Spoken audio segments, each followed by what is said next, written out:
Have you ever found your heart start to race and your breathing grow shallow and your body grow tight, even though there's no one with a gun around and there's no bear in sight? I'm Hannah Mason, and in today's Spark, we're going to be discussing being your own safe space. So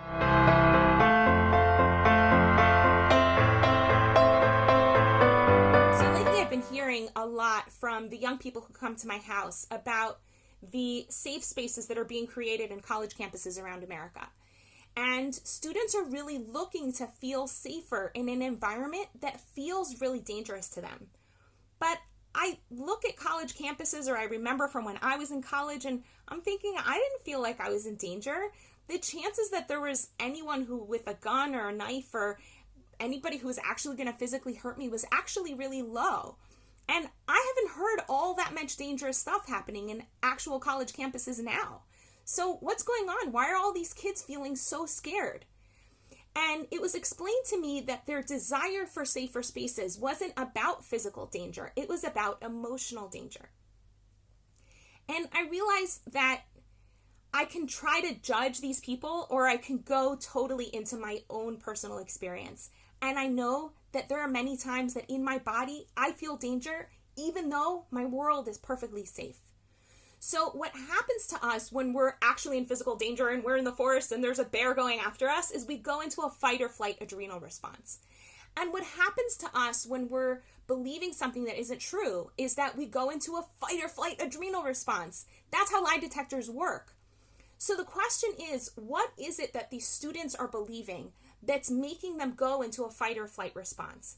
And I can only venture a guess from my own personal life experience, and there's a really good chance that I'm wrong, but whatever, here's a place for me to experiment and explore ideas. So one thought that I have is that these students are believing that their ideas are who they are. And that's something I want to explore in tomorrow's video. Is your thinking who you are? And so if somebody questions their ideas or their beliefs, they actually feel like their identity is in danger. So another thing that might be happening is that these students might be believing that judgment is not okay.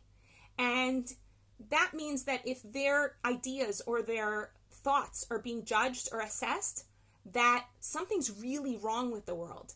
And that's something I discussed in a previous video last week about judgment and is it okay to be judged? And a third thing that might be happening with students is that they've become so deeply entrenched into their identity as being a part of a certain group that they're scared that somebody might tell them that more than being a part of a group, they're an individual, because maybe they don't feel safe being an individual and they'd rather hold on to their group. And all of these things are understandable because we all go through that. We all go through times when we're so deeply attached to an idea that we actually feel physically threatened when somebody questions it. The question is, how do we get out of that place? And I think the answer is by creating our own safe space. And in order to create our own safe space, that we feel safe to go anywhere in the world, hear any ideas, or be exposed to people who think very differently from us, is by being able to ask really simple questions. First of all, when our bodies do go into an adrenal response, we can ask ourselves, am I actually in physical danger right now? That's the first thing. If you aren't actually in physical danger, so you have time. If you are in physical danger, run like the wind, right? But if you're not in physical danger, you have time to look at your thinking and pause and slow down before you go into a reactive state. So the other thing that you can ask yourself is, what am I believing right now that's making me feel this way?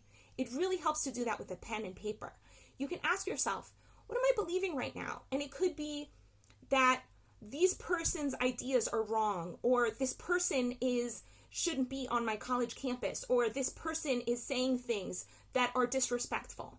And if your body is responding with an adrenal response to any of those thoughts, those are thoughts you need to question, because what our bodies do when we're believing something that's not true is it goes into an adrenal response. That's how lie detectors work.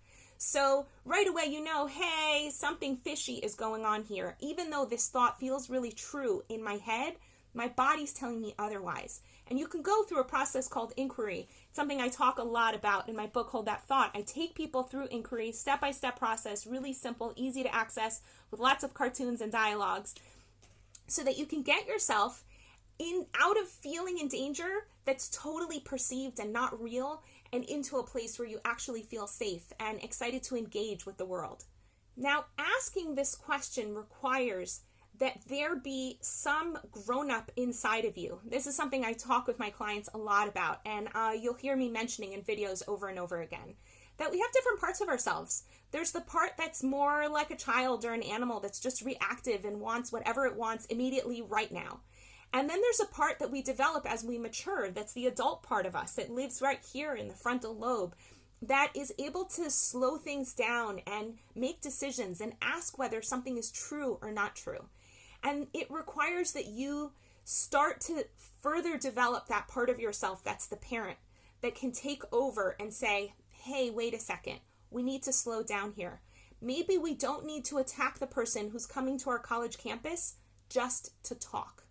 Maybe we can be open to talking to someone who's a Democrat even though we're a Republican, or who's a Republican even though we're a Democrat. All of these things are possible when we have a grown-up up there.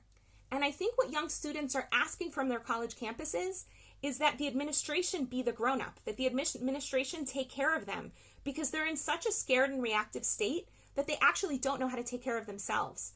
And what I think is really unfortunate is that what often administrations do is say, okay, we're going to play that role.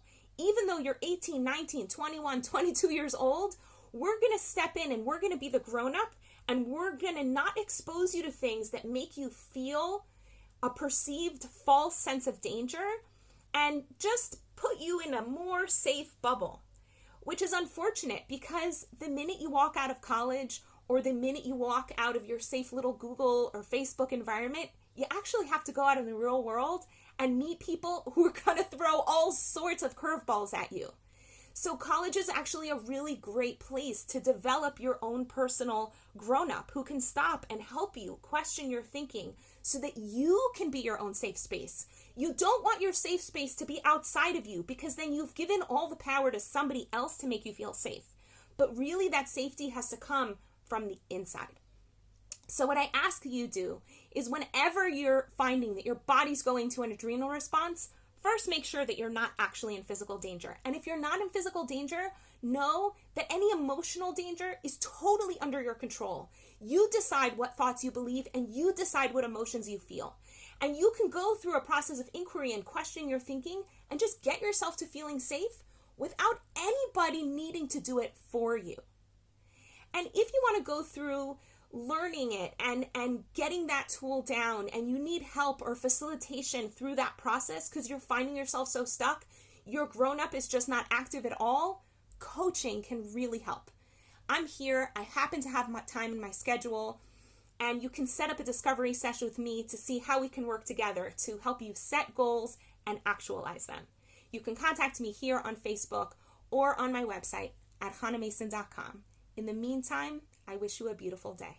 Want to experience more clarity, vibrance, and joy in your life?